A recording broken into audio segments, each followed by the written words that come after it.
Brexit talks with the European Union over a free trade agreement could drag on into October, the bloc has warned.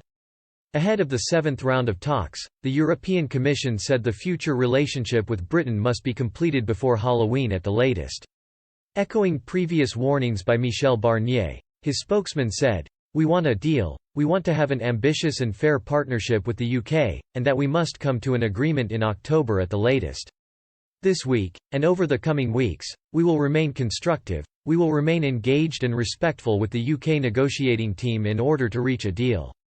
David Frost, the Prime Minister's lead Brexit envoy, heads to Brussels today hoping to wrap up the future relationship before the end of next month. The British official will have dinner with Mr Barnier this evening with talks set to run until Friday. Downing Street is confident a deal can be reached with the bloc after months of wrangling over fisheries and the so-called level playing field. A Number 10 spokesman said, "There are many issues that will be discussed during this week's round, not least a level playing field, fisheries, trade in goods and services. There are many areas where there is convergence, but we will continue to work to plug the gaps where any differences remain.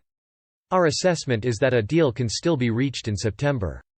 Boris Johnson has repeatedly warned he would walk away from the talks with Brussels if the bloc continues to drag its feet in the negotiations.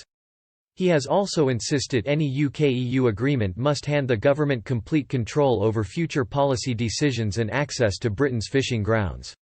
Meanwhile in Brussels, sources have suggested Mr Barnier is ready to drop a key demand to keep Britain tied to the EU's state aid rules.